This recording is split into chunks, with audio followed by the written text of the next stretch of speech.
Hi, I'm Dustin Weiniger. In a previous video, I showed you how I clean cap and ball revolvers. Well, today I'm going to show you how to do a complete disassembly of these revolvers for a deeper cleaning, which I do just occasionally. Now I have two revolvers here to demonstrate this. Both are modeled after Colt designs, so if you have a Remington or something else, you need to understand that your disassembly process is going to be a bit different. But if you have a Colt cap and ball revolver, this should be a good resource for you.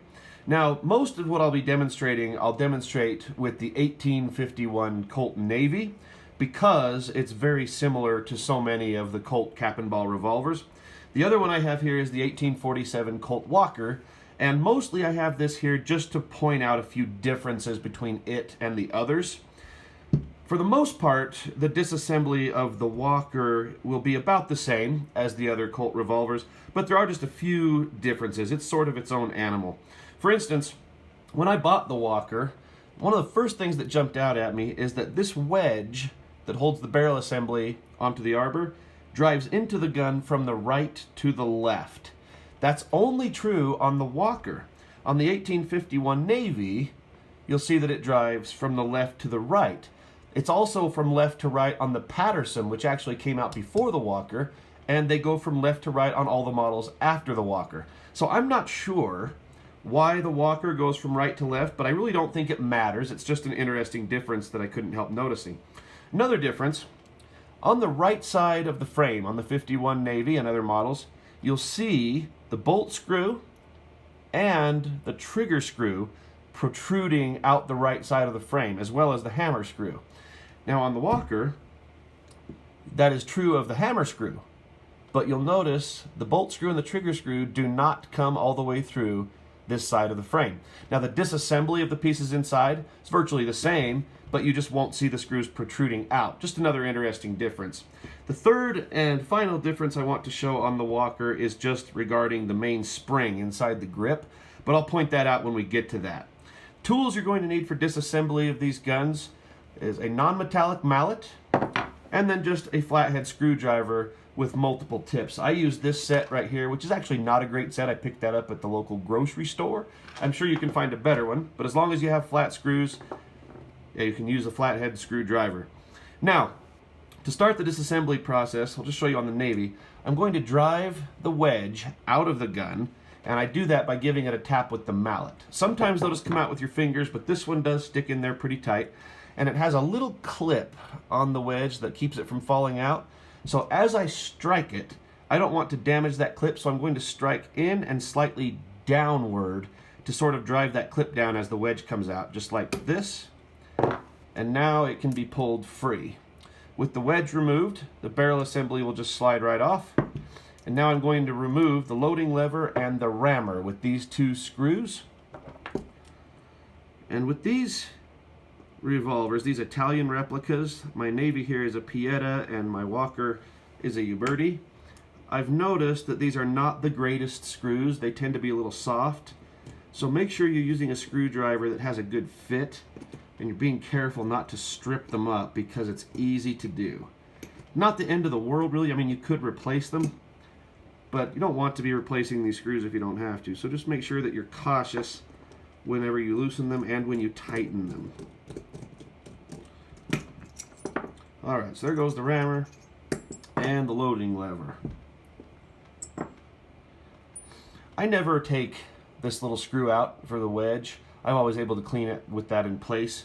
And on this wedge, it comes out without removing the screw, unlike the Walker where I do have to remove the screw. Now the cylinder, I'm just going to pull the hammer to half cock and the cylinder will slide right off. I'm not going to demonstrate how to take the nipples off. I have done that in my other cap and ball videos. Now, we're ready to move into disassembly of the action. First, I'm going to remove the back strap and the grips. To do that, I need to remove these two screws as well as this screw on the bottom.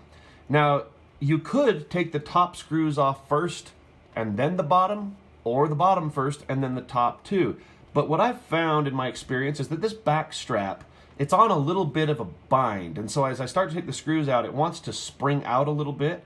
And so I found that it's easiest if I start the screws either from the top or the bottom, but don't take them all the way out until all of them are started. So I'll just start with the bottom, and I'll just back that screw out partially. And if you look closely, you can see that gap starting to separate because, as I said, it's on a bind and it wants to spring outward. So I'll just back it out to about there, still holding it in place. Then these top two screws are going to start next. And with the metal screwdriver, be careful when you're twisting these screws that you're not rubbing the metal on the brass of the back strap, because it will mar that up and leave scratches. I made that mistake, unfortunately, on my first Uberti revolver, which was an 1873 single action army clone. I would show it to you, but I've actually sold that gun a long time ago. So I'm just going to back this one out now. Be careful not to rub the screwdriver on the back strap. Just get it started. Same with the other one.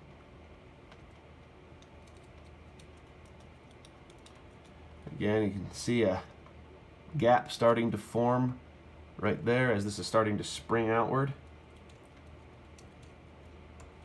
I'm going to come back down here, just kind of alternating bottom to top. Backing them all out together seems to be the best way. So I'll set my bottom screw here aside, that's out. And now finish these top two screws.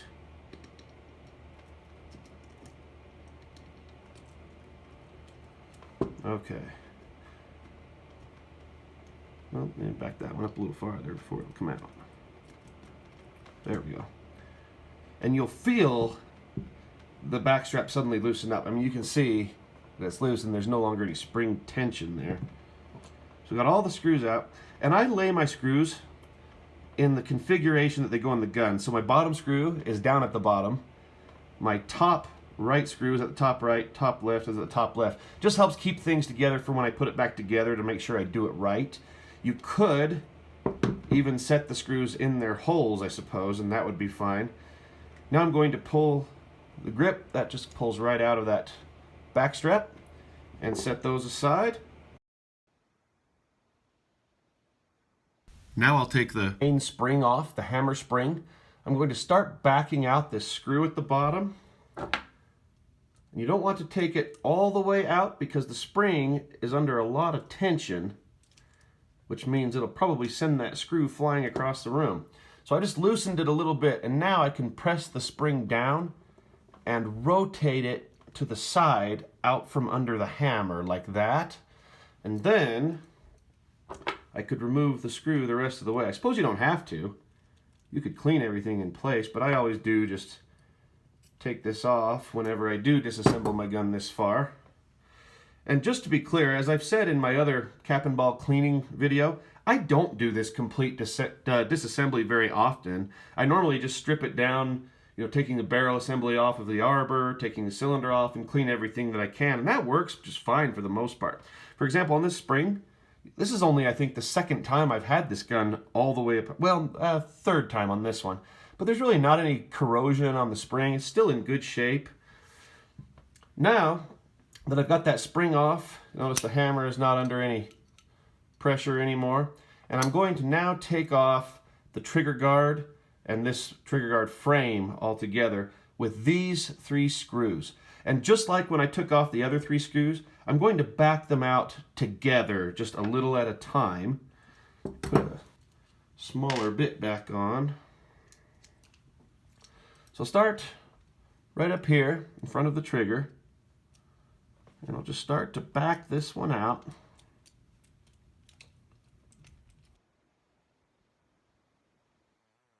In the back. And as I was saying, I don't do this for every cleaning.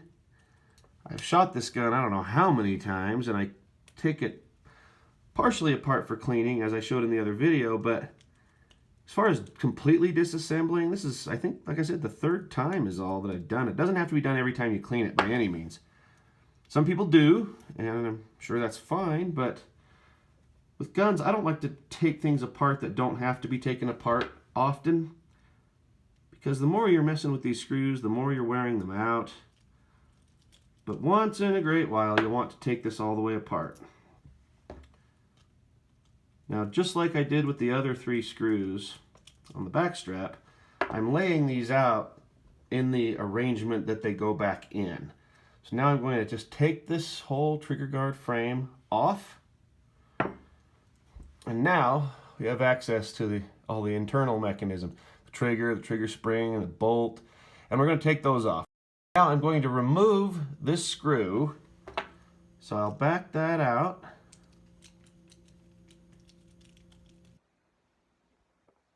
And once that screw is out, the trigger spring right here is just going to fall right out of the frame. And again, you'll notice not a lot of corrosion there. It's in pretty good shape. Now I'm going to remove the trigger. You'll see on the left side of the frame, I have 3 screws showing here, 3 screw heads. This is the hammer screw, the trigger screw, and the bolt screw. So the trigger screw is the one in the middle. So I'll just start to back that out.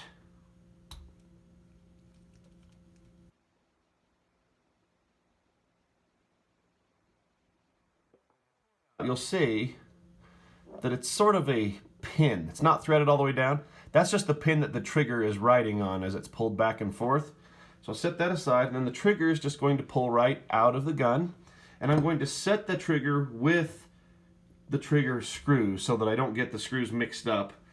Next, I'm going to remove the bolt. Now the bolt, if I put the hammer up in place, down here in the frame, you can see the bolt protruding right there. And that's what comes up, locks into the cylinder in these little catches right here to lock it from turning. And to get that out, it can just have the screw removed like the trigger screw.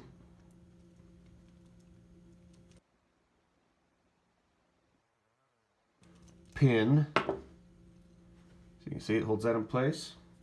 Now the bolt can just fall out, but sometimes they need to be pried out a little bit like that. So now the bolt is free. Right here is that piece you were seeing that holds the cylinder in place.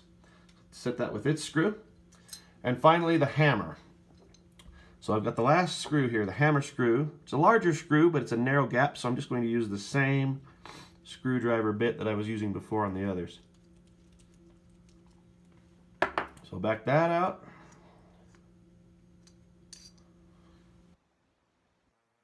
Comes out, it will bring with it this little hand piece right here. They come out together, but it just has a little pin that holds it on.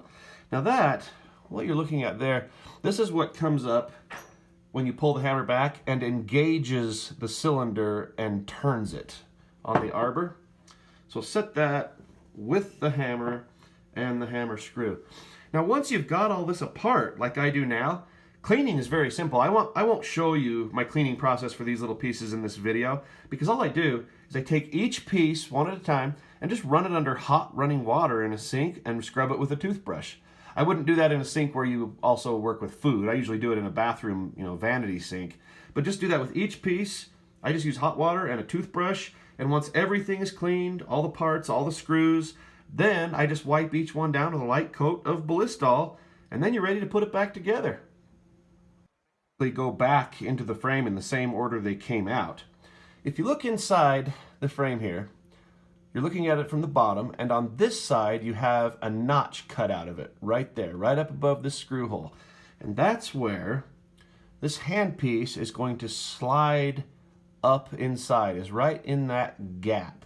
So I'll attach it to the hammer, and that just has a little pin, pokes right into this hole, swivels like this. So as I put the hammer back into the gun, that hand goes into its little notch. It's pretty difficult actually to show on camera. Not difficult to do, but just difficult to show on camera. So as that comes up, you'll see where that hand now protrudes out here where it will engage the cylinder. So then I'm just going to line up the hole for the hammer with the hole where the hammer screw goes. See, hammer screws right here. So that it will go through the hammer like that.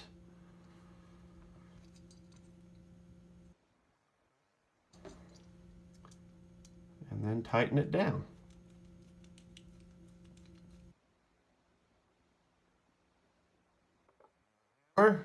Is back in place. And now it's time to install the bolt. So that, remember, this little piece right here needs to face down because that's what's going to protrude out the frame in that direction to engage the cylinder. Now this is a little tricky because it has to line up right with the hammer. So I'm just going to drop it down to where it'll fall into that hole that you see down there. And to do that, the best thing I found is to drop it in and work the hammer back and forth until it falls into place. And you'll know when it's in place because you can see it protruding out of the frame there. And as I hold the pressure on it with my finger, I can pull the hammer back and forth to make sure it's engaging it. As I pull the hammer back, you'll see it drops down. So we know that it's in the proper slot where it needs to be. Next, I'm going to reinstall that bolt screw, which is the front screw hole. Start it with my fingers and then just tighten it down.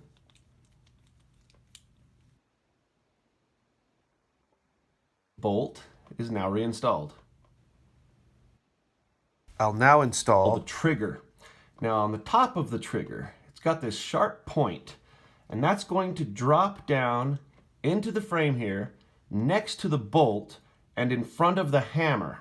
It's a little hard probably to see on camera, but it's going to be dropping right down into that space. So I just drop it right down in there until the hole in the trigger has lined up with the hole where the trigger screw goes.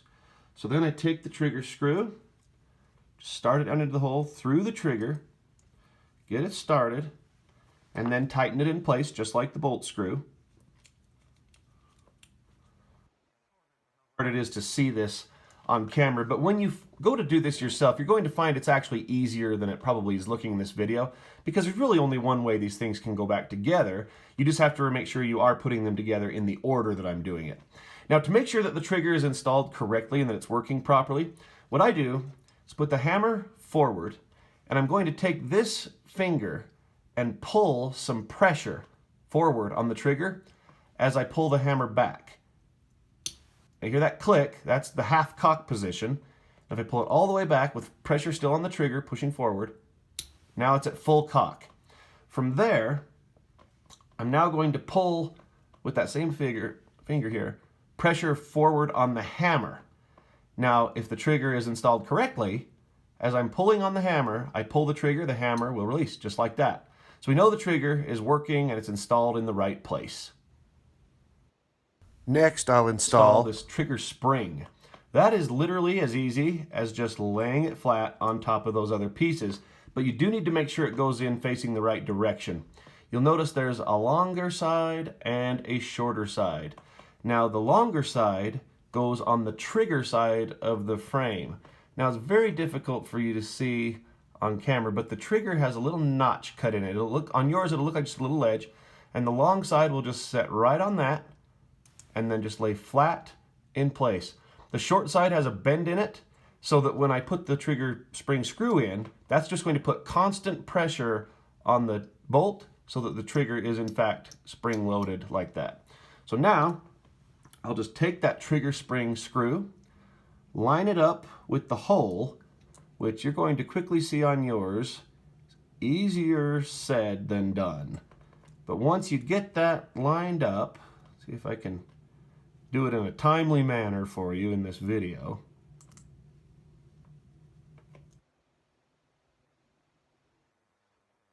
It's easier said than done. Be patient with this step. I need to use the help of my screwdriver. Whoops. On an angle working against you as you try to line this up. But like I said, a little patience, and there it goes. So I'll just tighten that right down.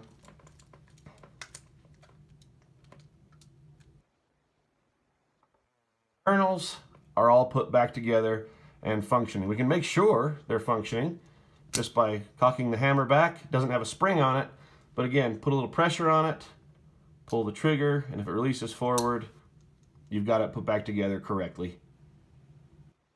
I'll now put the trigger guard back on the frame. That's pretty simple. I just put the trigger down through the slot in the trigger guard and line up the 3 screw holes that you saw before. I'm sure everybody has their own opinion on which screw should be started first. I typically will just start with the one in the front. I'm not sure why. I guess maybe just because it's also the most centered of the three. The trick is to hold this in place while you start your screw.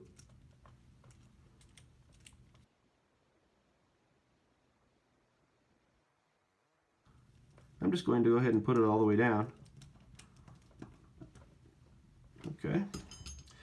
Now, the back two right behind the trigger. Go ahead and set both of them in place.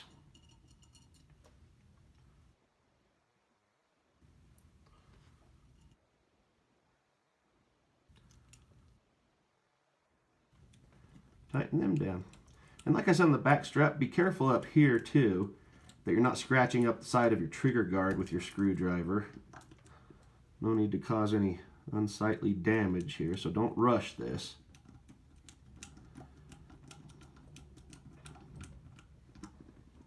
Alright, all three of those screws are tight, trigger guard's reinstalled, so let's move on to the spring.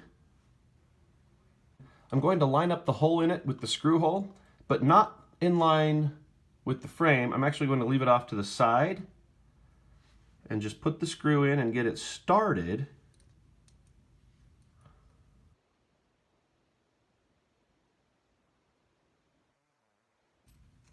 Easier said than done to get these lined up. There it goes. And I'll just finger tighten that down almost all the way. And then that screw is going to help me hold it in place while I bend it down and rotate it under the hammer to where it will lock in place. Just reverse of how I took it off. And then from there, I'll go ahead and tighten that screw the rest of the way down. I almost had it. All right. Now we can put on the grip and back strap. I want to give you a quick look at the main spring, hammer spring, on the Colt Walker. On the Navy, remember, it's just a flat metal spring. Very, very simple, and I like that design. And that was a good design. That stayed on the other models, and even on the Single Action Army cartridge gun, that's got a spring just like that in it. But on the Walker, you'll notice this is an interesting design. Hooks under the hammer, but then it comes all the way down here, curves back around, and it's got a little hook on the trigger guard frame that goes into a slot, kind of hard to see. So you have to push this down out of the way and then slide that down and off of the hook.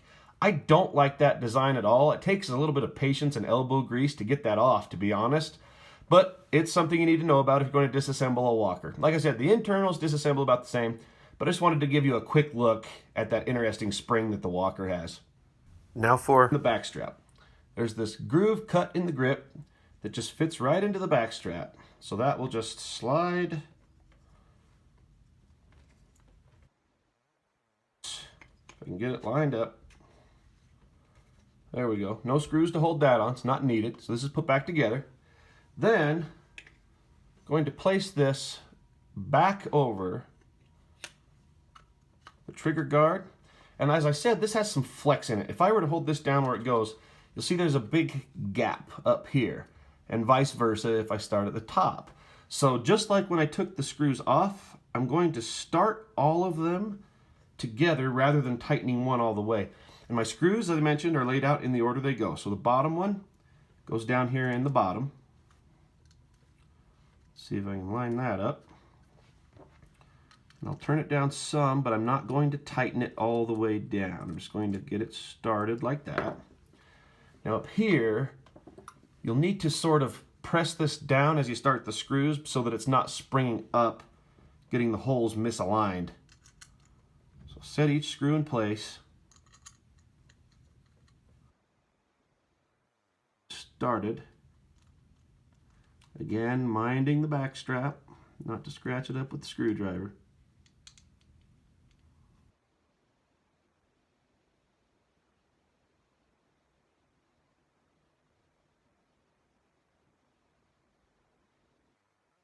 Down, you'll see the frame of the back strap bending into place. Together, not putting one all the way down until I've worked them all. Now I'll come back to the bottom, and now I'm going to tighten it all the way down. Again, being careful not to over tighten, these screws are soft. And then back up to the top again. And just tighten them down. All right, so the action is completely put back together. Theoretically, this hammer should be working now. Pull the trigger, and it is. So this has been done correctly. We need to know how the parts should be laid out before they go in. Most importantly, you need to know which direction this rammer faces. You'll notice, if I hold it up, there's a round piece at the top, and it protrudes out to this side more than it does this side. Well, that side that protrudes out needs to be facing down when it's in the gun. It also has this slotted on an angle, and that should be angled up and forward to just give you a reference of where that goes. But to actually put it in, we're going to reverse all this because the screws go in from this side. So first, put the rammer and loading lever together like this, and the smaller of the two screws will hold them together. Let's get it started. Don't tighten this down too much, or what you'll find is that your rammer doesn't swing freely because it'll be squeezed in too hard. So tighten it out as far as you can without restricting that movement. Then the rammer will go right through this hole in the assembly, which will bring the loading lever lined up for its screw.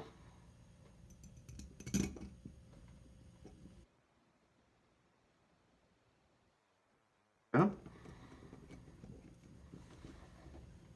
All right. Now swing the loading lever back up in place. Unlike the Walker, this one has a nice latch to hold it in place. Now, bring the action back over to the cylinder and the wedge. I'll put the hammer on half cock, then just place the cylinder back over the arbor, and because it's on half cock, it's free to move.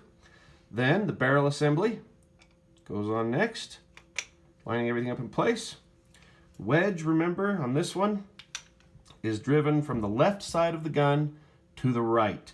So I just start it right under that screw, push it all the way in place. Yours might tighten with your fingers. I do like to give it just a little tap. And now the gun is back together and functioning. And that's really all there is to the complete disassembly of a Colt cap and ball revolver. Again, if you have a different brand, you're going to have a slightly different process, but I do hope this helped you out a bit. Now remember, you don't need to do this necessarily every time you clean your revolver. As I said, I shoot this gun multiple times a month for videos and sometimes just for fun with my wife or the kids or Jesse, who you've seen in the videos. And we clean it every time just by taking the barrel assembly off and the cylinder and the nipples, just that point, and then just clean it that way.